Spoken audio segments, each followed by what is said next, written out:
Mike. Tell him to look out for those big bumps with the whoop-de-doo section. There's a few big ones in there, and if you can hop over those, you can keep that bike pretty flat. Jeremy going through his usual routine. He kind of claps. Hey, you got Honda Troy beside you. You got Team Yamaha down from them, and you know who's sitting on your right. Okay, you know where you got to be when the gate drops. Forget about the heat race. You need a whole shot, 4 laps of your race, and then you'll be out front. You can do whatever you want then. All right? Hammer on these guys. 20 laps this time. Well, that's great. Hey, I love listening in. It's such good advice. And even if Jeremy already knows that, it's still good to hear it again. Just get that anchored in there. Trying to keep his arms loose. He said he got a little nervous. And you got your spot. Nobody's expecting anything to happen in that corner. You can make it happen there if it's necessary. So you know that they've planned a spot on the track that he hasn't shown yet. Well, we could assume that it's that corner where he passed Lawrence. That's a key corner. I think we're going to see a lot of passing there. You see the intensity on Jeremy's face. Skip's got good advice. He was talking about Jeff Emig, of course, to his right. McGrath, Henry, Lawrence, Swink, Craig, Lusk, Ward, LaRocco, Bradshaw. They're all there getting set for the second to the last Supercross of the year. Can Jeremy McGrath win them all? This might be the big one. 30-second board is up. When it goes sideways, they have from 5 to 10 seconds before the gate will drop to get this one underway. I've been pretty impressed with Emig. I've said that already. Larry Ward and Ezra Lusk also riding extremely fast tonight, but I agree with Skip. If Jeremy can get out to a good start, put in 4 good laps, he may end up with a big lead like we've seen all year long. At that point, he can ride more relaxed, make less mistakes. Well, if he doesn't get out in front, of course, there's going to be the bar banging, because that's the only way you can get around these corners. And there's plenty of riders out there that are willing to do it. So we're set. They're revving up. The gate will drop any second. Now it's gone. Jeremy gets a terrible jump out of the gate. Emig, good jump. Lusk, a good jump. McGrath is about in 10th position right now, but then he shoots by 4 riders right before the next turn. Emig is our leader. LaRocco got a good start. There's Phil Lawrence, 13. Number 34 is Ezra Lusk. Then it's LaRocco. Then Jeremy McGrath is already in 5th position. And look how smart Jeremy is. Up the inside to the whoops, already around LaRocco. He's in, what, 4th, maybe 5th? I can't believe what this guy can do amongst so much traffic. Now it'll spread out a little bit. He's got Ezra Lusk right in front of him. Look what he did right there. Instead of just clearing that double jump, he jumped completely past it, trying to maintain more momentum. Little mistake right there. He was lucky not to get tangled with Lusk, but he's got some fast guys ahead of him. LaRocco won his semi. He's already around. Sharp elbow that time on Lusk. Yeah, he gave it to Lusk. Lusk kept it up on 2 wheels. It's Emig out in front with Phil Lawrence out in front. Lawrence, don't forget, led Jeremy McGrath through the entire qualifying heat except for the last lap, the last turn.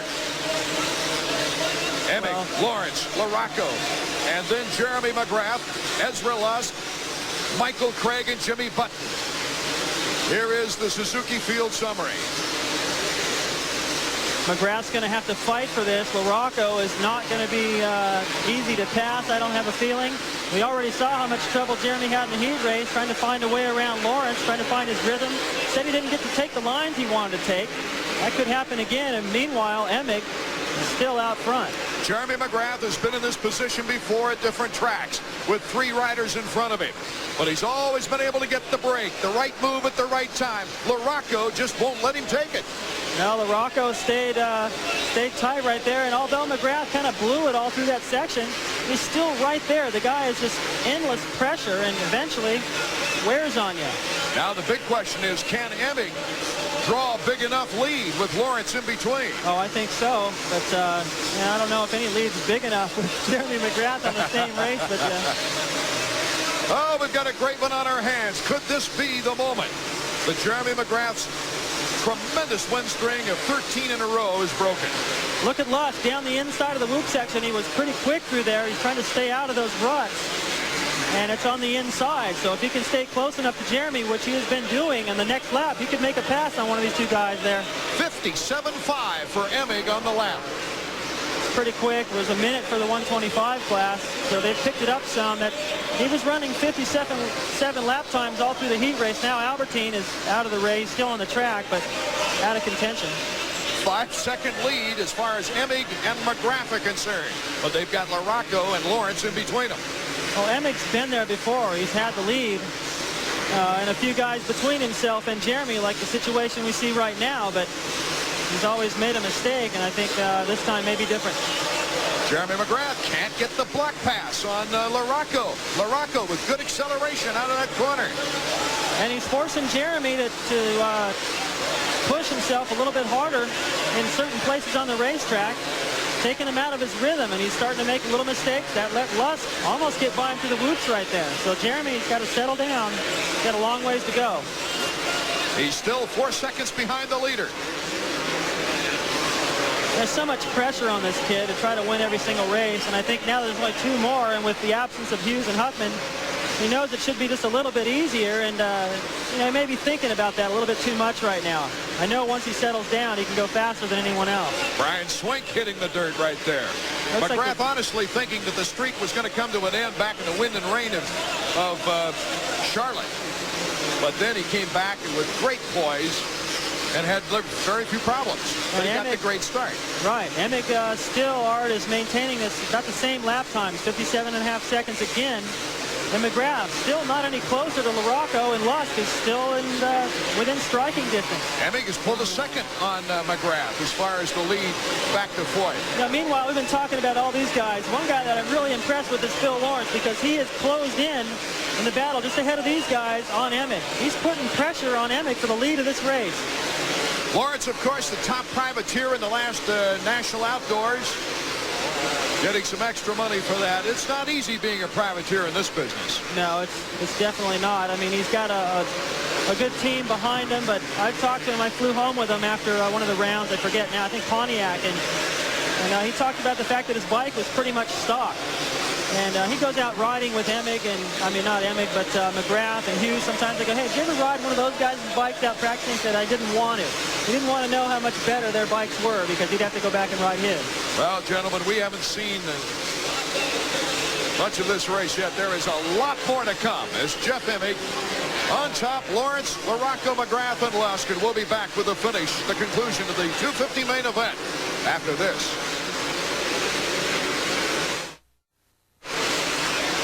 Here is our leader in the 250 main event from St. Louis. It is Jeff Emig, number 2, but Phil Lawrence of Great Western, an independent team, is really putting the heat on. Then it's LaRocco and Jeremy McGrath with Ezra Lusk behind him.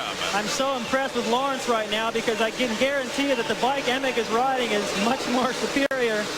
But Lawrence is putting the pressure on as they came off the finish line jump right when we came back from commercial.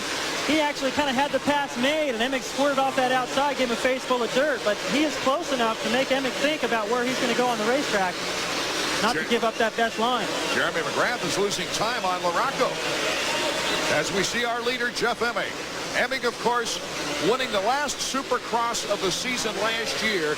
That was the field shortened, and Lawrence goes into the hay bale. You could just see a glimpse of him as they went by. He went off the track and hit a hay bale.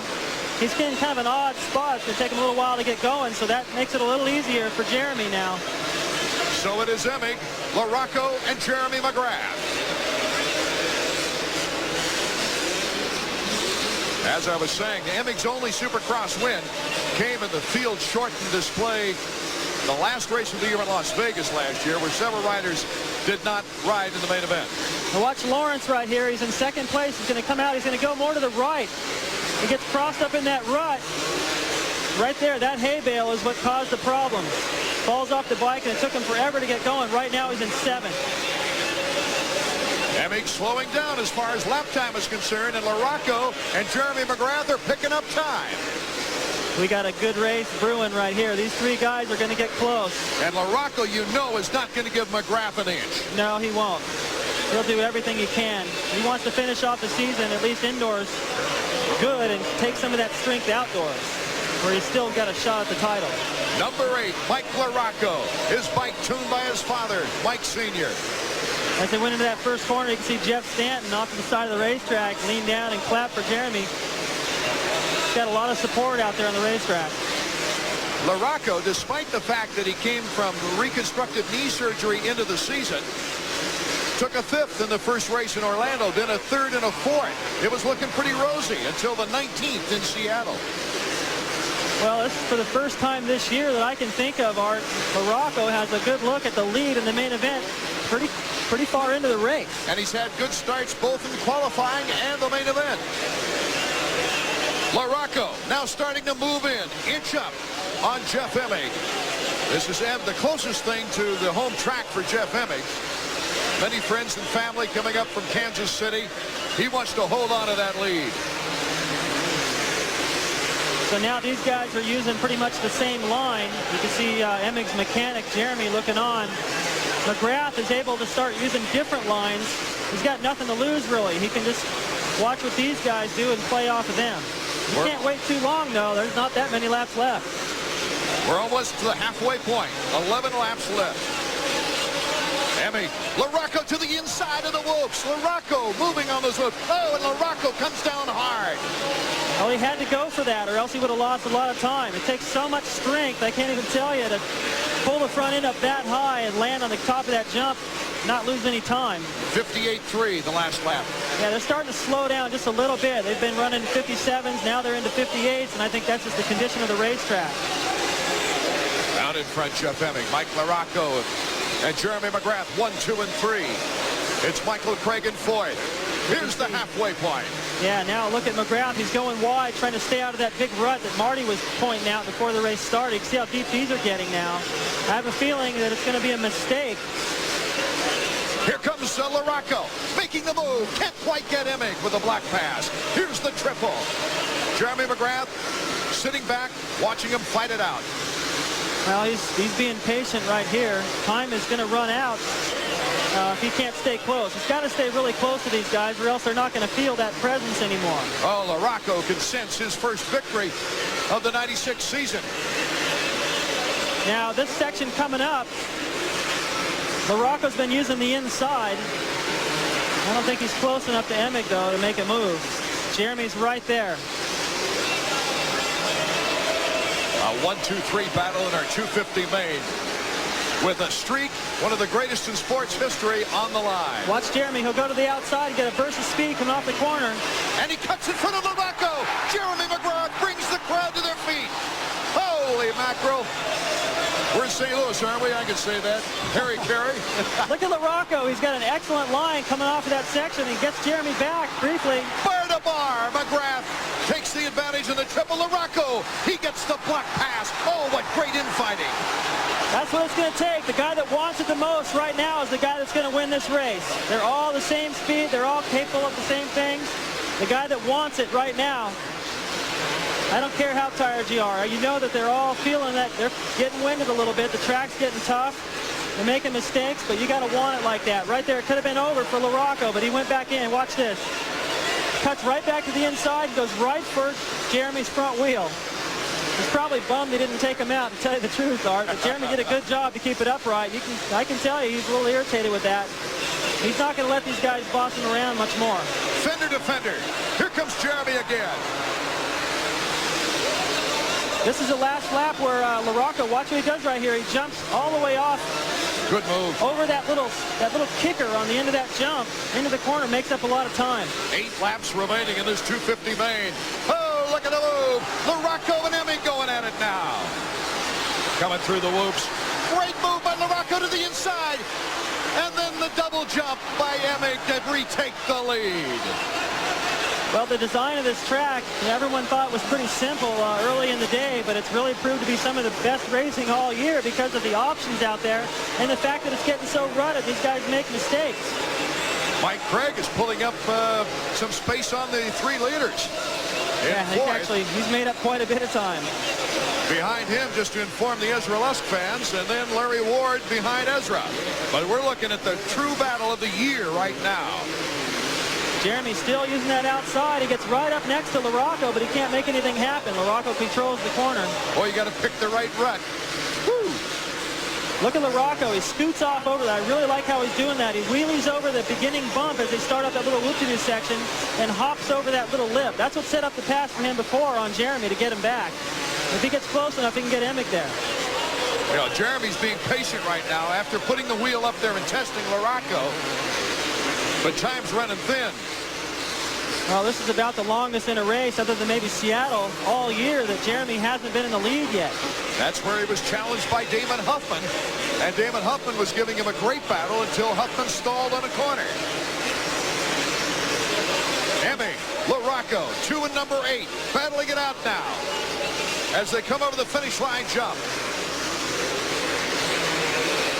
LaRocco right there. Emig looks over. He knows it. Jeremy using that outside still, but he's not nearly close enough like he was in the past few laps to get in there and make a move. Now watch LaRocco through this section. He'll wheelie the front wheel and hop over there. But Emig has the angle. No contact, just a good block pass. And Jeremy McGrath is pulling up close once again. Right, well, Emig is making it difficult for LaRocco to get around. LaRocco, though, up the inside again. Now Emig, LaRocco bumps and comes off the bike. Jeremy McGrath leaps by him. What a save by LaRocco, but now Jeremy's around him. And that's Michael Craig in 4th place, and number 17. Wait till Emig glances over his shoulder and doesn't see that number 8 anymore. That's going to make him nervous. That is going to be the key right here. Can Emig, with Jeremy McGrath behind him, hold on to the lead? He has lost the lead 3 times this year. I'm sure he can hear the crowd. Whenever you're in the lead and something's going on behind you and the crowd gets into it like that, now you get a little tight. Boy, it's 1, 2, 3, 4 right here. Jeff Emig, Jeremy McGrath, Mike LaRocco, and Michael Craig. Here's the replay. LaRocco just tries to get in there, and Emig just won't leave him any room. LaRocco kind of does a trick ride hanging off the side of the bike. Good job to save it. He's still in the hunt. He could still win this. And we're down to a 1-minute lap time with this infighting. Well, the pace is slowed considerably because there's so much strategy and blocking, and because of the ruts, these guys are making more mistakes. They're not getting cleanly over all the jumps consistently, but I don't think the lap times really matter right now. It's just positioning. Breezing by the lappers, Cliff Palmer, Jeremy McGrath right on the tail of Jeff Emig. Now look at this, McGrath all the way on the inside. They pass up Todd DeHoop. We're going to have a great battle here as Jeremy McGrath almost took off himself. And Mike LaRocco picking up on McGrath. It's the most mistakes I've ever seen McGrath make, but you know what? If he wins the race, who cares? You know, it's a difficult track, and you can see how deep these ruts are getting. You can't expect to not make any mistakes. Watch McGrath right here. He gets cross-rutted a little bit.